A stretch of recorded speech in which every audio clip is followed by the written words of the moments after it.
그런 믿음으로 다 승리하는 그런 믿음을 소유하시기를 축복합니다. 우리 옆 사람과 인사하겠습니다. 주님의 이름으로 사랑합니다. 인사하겠습니다. 사랑합니다. 감사합니다.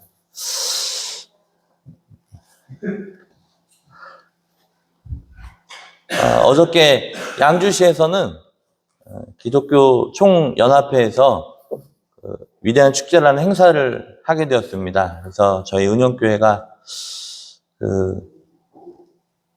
유명해졌어요. 뭐로 유명해졌냐면 음식을 잘 만들어서 제일 빨리 파는 그런 교회로 그렇게 소문이 났습니다. 근데 김밥을 원래 그렇게 한 줄로 서가지고 그렇게 싸는 건가요? 저는 잘 못 봐서. 4명, 5명 사셔서 이렇게 쭉쭉 싸시는데, 막 줄이 계속 서 있어서 참 보기가 너무 좋았고, 다음에 더 많이 해가시면 좋겠습니다. 오늘 말씀의 제목은 하나님을 기쁘시게 하는 자입니다. 우리 여기 계신 여러분들 다 하나님을 기쁘시게 하는 인생 살아가기를 주님의 이름으로 축복합니다. 우리 옆 사람과 다시 한번 인사할게요. 하나님을 기쁘시게 하세요. 네. 우리 하나님 너무 좋으신 분이잖아요. 그 하나님을 기쁘시게 하는 인생을 살아가시기를 바랍니다. 설교를 준비하면서 이 찬양이 자꾸 제 입술에서 머금머금 했습니다. 나 주님의 기쁨 되기 원하네. 나 주님의 기쁨 되기 원하네. 은현교회가 주님께 기쁨 되기 원하네. 우리 성도님들이 주님께 기쁨 되기 원하네. 네, 설교 끝났습니다. 네. 행함과 믿음에 대해서 말씀을 드리면, 이 행함이라는 것은 눈에 보이는 거고요. 이 믿음은 보이지 않습니다. 우리가 행함이 너무 중요하죠. 그런데 우리는 행함이 아니라 믿음으로만 하나님을 기쁘시게 할 수 있다고 말씀하고 있습니다. 더 정확히 말하면 참된 믿음으로부터 나오는 그런 행함이 하나님을 기쁘시게 할 수 있다는 것입니다. 여러분들의 나오는 행위는 참된 믿음으로 나오는 행위가 되기를 주님의 이름으로 축복합니다. 그렇다면 도대체 믿는다는 것은 무엇을 의미할까요? 믿는다는 것이 무엇을 의미하는지 오늘 살펴보는 시간이 되었으면 좋겠습니다. 첫 번째는요, 보이지 않는 것을 믿는 것이에요. 성도는 보이지 않는 것을 믿는 그런 무리를 성도라고 얘기하고 있습니다. 이 땅에서 눈에 보이는 무언가를 믿는 것이 아니라 이 땅에서 볼 수 없는 무언가를 믿는 것이죠. 그래서 세상 사람들은 우리의 믿음을 어리석다고 생각합니다. 하지만 우리는 하나님이 우리에게 이 말씀을 통해서 약속해 주신 모든 것이 예수 그리스도의 재림을 통해 완전히 다 이루어질 것을 믿습니다. 어떤 사람은 자신에게 이익이 되는 무언가를 이 땅에서 보고 싶어하고 갖고 싶어합니다. 그리고 그 간절한 소망을 믿음이라고 생각합니다. 하지만 그것은 자신의 신념일 뿐 성경이 말하는 믿음이 아닌 것이죠. 부디 성경이 말하는 믿음을 가지시길 바랍니다. 우리는 신앙 선배들이 가졌으며 그들이 전해 내려준 그 믿음을 왜곡해선 안 될 것입니다. 세상에는 두 종류의 인생이 있는 것 같습니다. 첫 번째는 5,000명이 먹어야 할 것을 혼자 먹고서도 부족하다고 하는 사람이 있고, 혼자의 인생이지만 5,000명을 먹이는 인생이 있다는 것이죠. 저를 따라합니다. 한 번의 인생을 살면서 5천 명을 먹이는 인생을 삽시다. 네, 우리 은혁교회 성도님은 그러한 인생을 사시길 축복합니다. 안쪽으로 내 자신만을 바라보면 나 하나밖에 보이지 않습니다. 시들어져가는 인생만 보일 뿐이죠. 그러나 밖으로 바라보면 하나님이 보라 하시는 것이 보이게 될 것이에요. 보이는 세계가 있고 보이지 않는 세계가 있습니다. 세상은 보이는 세상만 있지 않습니다. 보이지 않지만 존재하고 있는 더 광대하고 신비하고 우리의 판단과 이성과 상상을 초월한 하나님의 세상, 영적인 세상이 있다는 것입니다. 사실 하나님도 보이지 않는 세상이고 존재인 것이죠. 하지만 계시고 있습니다. 세상을 이해할 때 보이는 세상만 봐서는 안 된다는 것입니다. 이 두 세상은 다른 세상이기에 이해하는 방식도 다르고 인식하는 수단도 다릅니다.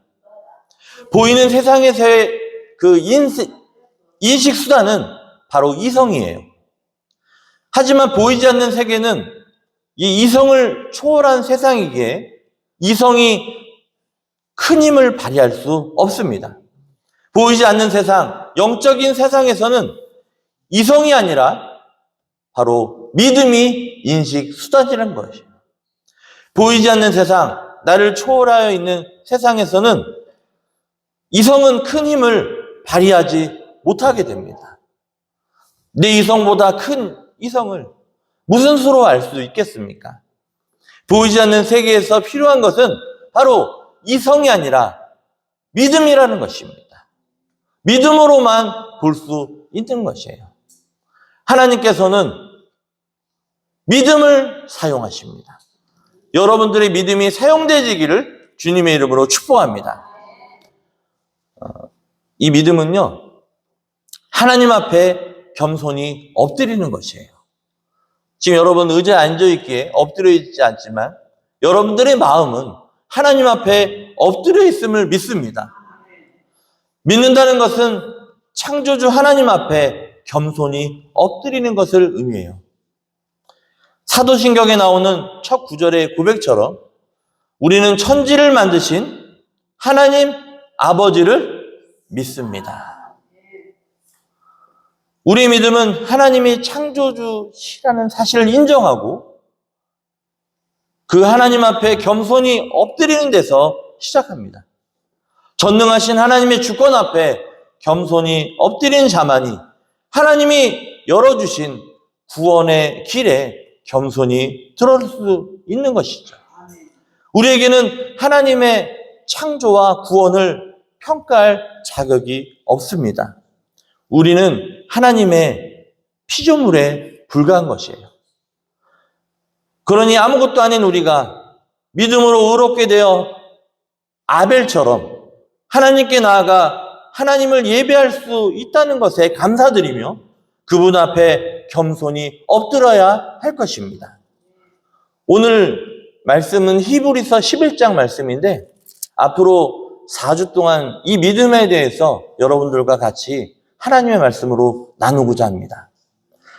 11장에는 믿음의 사람들의 그 목록들이 쭉 열거가 됐습니다. 그 첫 번째로 언급되는 바로 인물이 아벨입니다. 히브리서 저자는 창세기 4장 4절의 내용의 근거에 설명합니다. 아벨은 그의 형보다 더 나은 제사를 드렸습니다. 하나님은 그의 제사를 기뻐하신 반면에 그의 형 가인의 제사는 기뻐하지 않으셨어요. 하나님께서 가인의 제사를 거절하신 이유는 창세기 4장 바로 4절 뒤에 5절에서 나오고 있는데 가인이 몹시 분하여 안색이 변하리라는 그런 말씀에서 분명해집니다. 이교도 세계에서 희생제사는 신들을 달래거나 뇌물을 주는 시도로 자기의 뜻을 신이 행하도록 강요하거나 조작하려는 시도입니다. 이것은 진정한 믿음으로 여기는 것과 정반대인 것이죠. 이 가인과 아벨의 제물들은 둘 다 예배의 행위였다는 것이에요. 표면적으로는 있잖아요. 동일했어요. 하나는 동일했었지만 하나는 창조주 앞에 자기를 소거하는 행위인데 반해 다른 하나는 니체의 권력 의지라고 하는데 이거는 폭력으로 얘기할 수 있습니다. 자신의 의지를 강제로 타인에게 강요하라는 그런 시도인데요. 그 차이를 어떻게 할 수 있냐면 일이 자기 뜻대로 되지 않을 때 분노를 느끼는가 아닌가에 의해서예요. 이 가인의 제사는 그런 자신의 의지를 강제로 타인에게 강요하려는 그런 시도였던 것이죠. 이 일로 인해 형제 간에 다툼이 발생했고 가인은 이성을 잃고 그 동생 아벨을 죽였습니다. 이것이 첫 번째 살인의 역사에 남아있죠. 우리 신앙은요, 안에서 발견한 나를 밖으로 이끌어내는 하나님의 이끄심에 순종하는 과정입니다. 여러분들의 인생을 하나님께서 이끄심을 여러분들 경험하시기를 바랍니다. 그런 과정 속에 신앙생활을 하는 것이죠. 내가 내 뜻으로 나가는 것이 아니라 바로 예수님께서 나를 이끌어 가시는 것이죠. 예수 어디든지 예수 나를 이끌면, 이 찬양이 여러분들의 간증이 되기 원해요. 여러분들이 어딜 가든지 그것이 예수님께서 이끄시는 인생이 되길 원합니다. 그것이 신앙생활인 것이죠. 내 뜻대로 살지 않고 누구의 뜻대로? 주님 뜻대로 사는 것이죠. 주님 뜻대로 살기로 했네. 주님 뜻대로 살기로 했네. 주님 뜻대로 살기로 했네. 뒤돌아서지 않겠네. 신앙생활은요, 내 뜻대로 사는 것이 아니라 바로 주님의 뜻대로 사는 것, 주님의 이끄심대로 사는 것, 그것이 신앙생활인 것이에요. 그러면서 내 안에 있는 것들이 다 하나님 앞에 내려놓고 되고 하나님께서 나를 밖으로 이끌어 가시는 것이죠. 그러면서 믿음이, 신앙이 따라합니다. 성장하게 된다. 하나님께서 이 말씀을 통해서 우리가 말씀을 듣는 게 그래서 중요한 거죠. 일부 예배 때도 말씀을 드렸지만 이 말씀을 들어야 우리가 신앙을 성장할 수 있는 것이에요. 하나님께서 원하시는 쪽을 바라보고 겸손히 엎드려야 될 것입니다. 그 엎드리는 행위가 뭐냐? 바로 예배인 것이에요. 하나님이 원하는 것을 보려면 어떻게 해야 된다는 거예요? 예배를 드려야 된다는 것이에요. 그래야 하나님을 바라볼 수 있다는 것이에요. 거기에서 하나님께서 기뻐하시는 일이 있게 되고 또 하나님 나라가 그곳에 있는 것입니다. 여러분들 하나님께서 하시는 그쪽을 바라보면서 엎드리며 예배하며 나아갈 때 다 승리의 길, 생명의 길이 되시기를 주님의 이름으로 축복합니다. 창세기 4장 4절 말씀을 한번 같이 읽어볼게요. 스크린이 나올 텐데요. 창세기 4장 4절. 시작. 전부 다.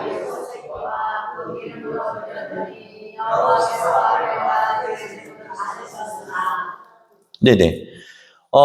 믿음으로 이 아벨은 가인보다 더 나은 제사를 하나님께 드림으로 의로운 자라 하시는 증거를 얻었으니 하나님이 그 예물에 대하여 증언하심이라. 그가 죽었으나 그 믿음으로써 지금도 말하니라 말씀하고 있는데요. 하나님 앞에 겸손히 엎드린 하나님이 기뻐하시는 제사를 예배를 드렸던 이 아벨은 죽었으나 그 믿음으로써 지금도 말하고 있다는 것입니다. 그 아벨이 하나님이 기뻐하시는 예물을 드렸기에 그는 죽었으나 그의 믿음이 지금도 말씀하고 있는 것입니다. 여러분들의 믿음이 여러분들이 하늘나라 간 다음에도 말아해지고 있는 그런 은혜가 있기를 주님의 이름으로 축복합니다. 그래서 우리가 여러분들이 드려지는 이 예배가, 은영교회에서 드려지는 예배가 겸손히 드려질 때 하나님이 기뻐하시는 예배가 되기를 축원합니다. 세 번째는요, 따라합니다. 하나님의 말씀에 순종합니다. 그래서 오늘 11장 5절에서 7절을 보면 5절, 6절은 에녹에 대해서 나와 있고요. 7절은 노아에 대해서 나와 있습니다. 구약 성경에서 이 에녹의 삶에 대한 언급된 것을 보게 되면 창세기 5장 21절에서 24절에 나와 있고 나머지는 족보의 기록에서 거명될 뿐입니다. 이 하나님이 에녹을 특별하게 대하신 이유가 있는데 그 이유는 뭐냐면 이 에녹은 바로 하나님과 동행했기 때문에 그래요. 창세기에 보면은 나와 있습니다. 이 에녹은 히브리어 단어의 뜻이 순종한 자, 또 봉헌된 자라는 뜻을 갖고 있는데 이 에녹은 한평생 하나님과 같이 걸었다는 것입니다. 여러분들의 인생도 하나님과 함께 늘 동행하는, 그렇게 걸어가는 인생이 되기를 주님의 이름으로 축복합니다. 이것이 에녹을 하나님께서 특별하게 대하신 그런 이유였던 것이에요. 저 권사님은 늘 하나님과 함께 하셔. 저 집사님은 늘 하나님과 함께 걸어가고 있어. 이렇게 고백되어지는 은혜가 있기를 원해요. 그렇게 돼서 에녹이 하나님과 특별한 관계가 되었던 것이죠. 하나님을 늘 옆에 모셨다는 말입니다. 자주 엽죽고 그분의 말씀에 귀를 기울이고, 제가 새벽에 말씀드렸잖아요. 듣는 거는 두 가지다. 첫 번째는 hear, 두 번째는 listen to. hear는요, 그냥 들리는 걸 듣는 거고요. listen to는 뭐냐? 주의해서 듣는 겁니다. 여러분들은 하나님의 말씀에 주의를 해서 주의 깊게 들으시는 은혜가 있기 원합니다. 그래서 그 말씀에 귀를 기울이며 그대로 따랐다는 뜻이에요. 그는 늘 그분과 동행하며 대화했을 것이에요. 히브리서 저자의 개념 정의에 따르면 이것이야말로 믿음이라는 것입니다. 예수님이 그 성령에 대해서 설명하실 때 사용하신 단어가 여러분들 들어봤을 거예요. 저를 따라합니다. 파라클레토스. 처음 듣나요? 파라클레토스. 네. 이 파라는 뭐냐면요, 옆에라는 뜻을 갖고 있어요. 그리고 클레토스는 부름을 받은 존재라는 뜻입니다. 그러니까 부름받은 존재와 늘 옆에 있다는 것이죠. 파라클레토스. 예수님이 성령님을 설명할 때 그렇게 설명했다는 것이죠. 다시 한번 따라합니다. 파라클레토스. 여러분들 그렇게 사시기 바랍니다. 늘 옆에 누가 계신다고요? 성령께서 계시는 그런 은혜가 있기를 원합니다. 그 성령이 뭡니까? 보혜사죠. 돕는 분이라는 거예요. 우리 은혜교회 성도님의 인생 가운데 파라클레토스, 성령께서 늘 옆에 계셔서 여러분을 돕는 인생이 되기를 주님의 이름으로 축복합니다. 믿는다는 것은 하나님의 말씀에 절대적으로 순종하는 것을 의미합니다. 에녹이 그런 뜻을 갖고 있었잖아요. 이 믿음의 선배 에녹은 죽음을 보지 않고 옮겨졌습니다. 그는 그 전에 이미 하나님을 기쁘시게 하는 자라는 증거를 받았습니다. 11장 5절 말씀 다시 한번 읽어볼까요? 11장 5절. 믿음으로, 시작. 믿음으로 에녹은 죽음을 보지 않고 옮겨졌으니 하나님이 그를 옮기심으로 다시 보이지 아니하셨다. 그는 옮겨지기 전에 하나님을 기쁘시게 하는 증거를 받았느니라. 아멘. 우리 사랑하는 은혜교회 성도님들, 하나님을 기쁘시게 하는 자 다 되시기를 바랍니다. 에녹은 그렇게 체험을 받았던 것이에요. 그러면서 기도했습니다. 설교 준비하면서 하나님, 저 하나님과 늘 함께 동행하겠습니다. 에녹과 같이 하나님을 기쁘시게 하는 자가 되길 원합니다. 그리고 그 교회가 우리 은영교회가 되기를 원합니다. 하나님 축복해 주십시오.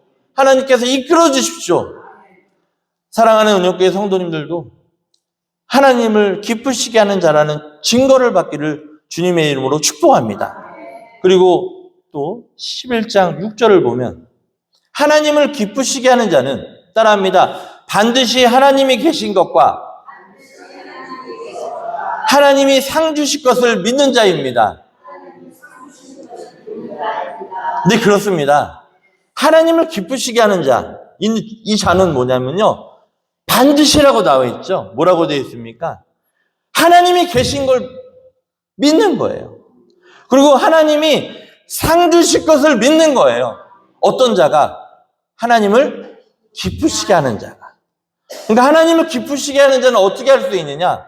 그의 입에는 하나님 계십니다. 하나님 살아계셔요. 하나님 살아계시니까 걱정하지 마세요. 하나님이 고쳐주실 거예요. 하나님이 인도하실 거예요. 하나님이 지켜주실 거예요. 하면서 얘기하는 자. 그리고 하나님이 반드시 상 주실 겁니다. 여러분 지금 힘들지만 이거 이겨내면 하나님이 상 주실 거예요. 여러분 천국 가서도 또한 여러분들이 못 받으면 여러분들 자녀 세계에도 상 받으실 것을 반드시 따라합니다. 믿습니다. 어떤 자가 이렇게 믿는 거예요? 하나님을 기쁘시게 하는 자. 그러니 하나님을 기쁘시게 하는 자를 우리가 볼 수 있다는 거네요. 어떻게 보면 볼 수 있는 거예요? 하나님 계셔. 하나님 살아계셔. 얘기하는 사람과 하나님 상 주실 거야. 얘기하는 사람들을 보면 그 사람은 하나님이 기뻐하시는 자를 시험을 받은 증거를 얻었던 것이죠. 따라합니다. 하나님이 반드시 계십니다. 하나님이 반드시 상 주십니다.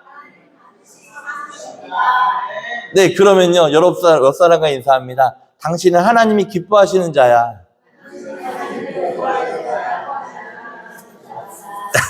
그렇습니다. 우리 성도님들 입술에서 그렇게 계속적으로 고백했으면 좋겠어요. 어떻게 해요? 하나님 살아계셔. 하나님이 상 주실 거야. 그리고 또 다른 믿음의 선배 노아가 나옵니다. 아직 보이지 않는 일에 대해서 하나님께 명령을 받죠. 어떻게 해요? 산 꼭대기에 뭐를 져라? 방주를 져라. 오늘 히브리서 11장 1절에 보면 보이지 않는 것들의 증거라는 말을 암시합니다. 보이지 않는 것들의 증거. 오늘 일부 예배도 잠깐 말씀드렸지만 이 보이지 않는 것은 인식할 수 없는 어떤 진리나 실체가 아니라 미래에 있을 홍수 사건을 말하고 있습니다. 노아는 이러한 경고에 대해 반응했습니다. 어떻게 반응합니까? 보이지 않는 일에 경고하심을 받아 뭐함으로? 7절 말씀 같이 읽어봐야겠네요. 7절 시작. 믿음으로 노아는 아직 보이지 않는 일에 경고하심을 받아 뭐함으로? 경외함으로 방주를. 네, 따라합니다. 하나님을 경외하자. 아니, 지금 홍수가 난다고 하면서, 물론 심판한다고 하나님 말씀하시면서 산꼭대기에 방주를 지래요. 여러분들, 그 쉬운 일입니까? 아니잖아요. 보이지 않는 일인데 그것을 어떻게 준비하냐? 하나님을 경외하면서 준비하는 거예요. 아, 지금 상황은 사람들이 막 나를 조롱해요. 나 막 욕해요. 비난해요. 막 세상은 지금 나를 막 얘기해요. 하지만 거기에 대해서 하나님 저 막 억울합니다. 이렇게 하나님께 대항합니까? 안 그러죠. 따라합니다. 순종함으로. 그 말씀을 순종함으로 경외함으로 그것을 지어나가는 것이에요. 하나님이 살아서 역사하십니다. 세상에 어떤 상황에 조건이 있다 하더라도 하나님의 말씀을 준행하셔 나아가게 되면 어떤 마음으로 여호와를 경외하는 마음으로 나아가면 승리할 수 있음을 믿으시기 바라요. 구원받음을 믿으시기 바라요. 하나님의 말씀에 순종할 때 분명 사람들은 노아 때처럼 성도를 비난하고 조소를 퍼부을 것입니다. 그러나 기억하십시오. 노아의 믿음이 결국 자신과 가족을 구원했습니다. 노아가 했던 믿음의 행동은 하나님을 믿지 않는 사람들의 불의에 물들지 않고 바로 의를 지켜나가신 거예요. 세상 사람들의 불의로 물들지 않고 하나님 바라보면서 경외하면서 그 의를 지켜나간 것이에요. 한 번만 다시 인사할까요? 의를 지켜나가세요.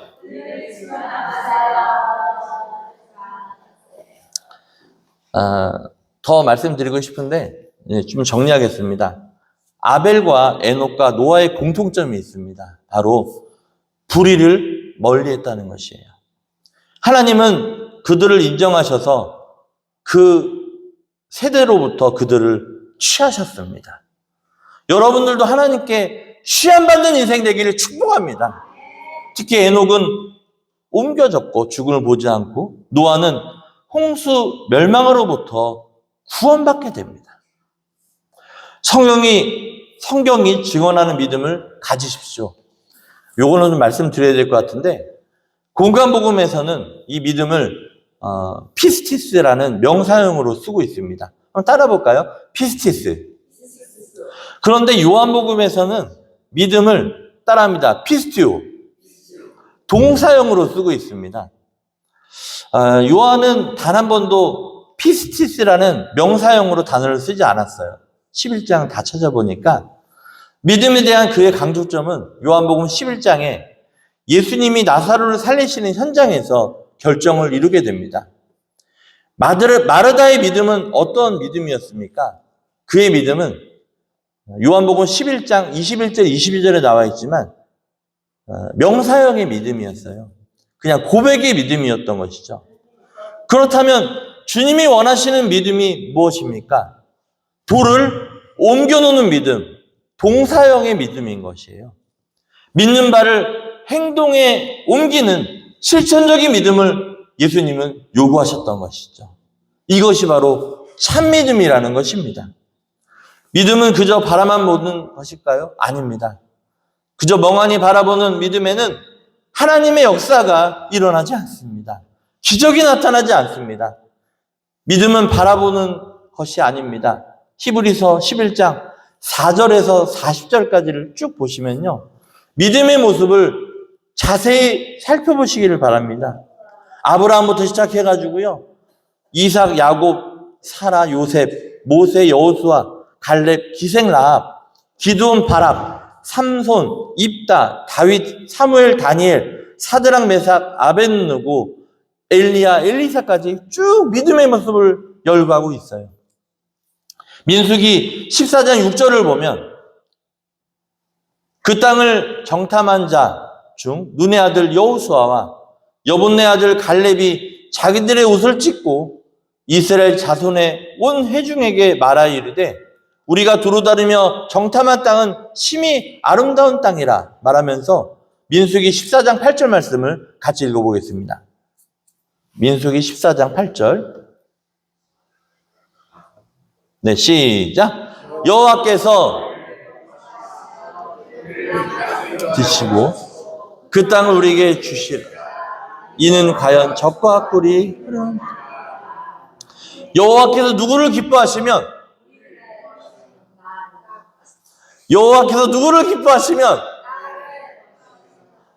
여러분 저와 여러분들이 되길 원합니다. 여호와께서만 기뻐하시면 우리가 그 땅을 취할 수 있는 것이에요.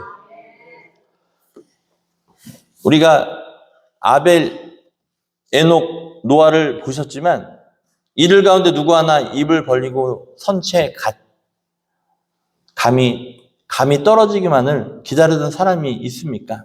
단 한 사람도 없습니다.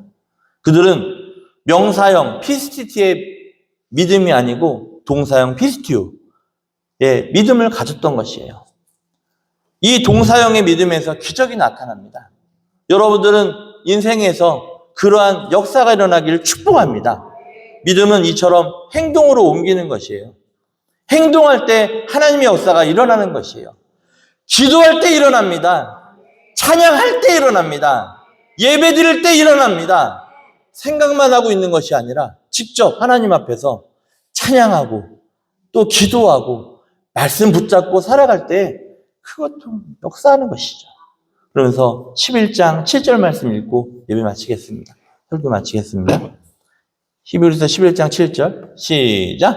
믿음으로 노아는 아직 보이지 않는 일에 경고하심을 받아 경외함으로 방주를 준비하여 그 집을 구원하였으니 이로 말미암아 세상을 정죄하고 믿음을 따르는 의의 상속자가 되었느니라. 아멘. 옆사람과 마지막으로 인사합니다. 의의 상속자가 되세요. 할렐루야, 할렐루야. 하나님의 의를 이루어나가는 우리 저와 여러분과 은영교회가 되기를 주님의 이름으로 축복합니다. 오직 그 믿음을 가진 자만이 의로운 자라는 증거를 받고 하나님을 기쁘시게 할 수 있는 것입니다. 할렐루야.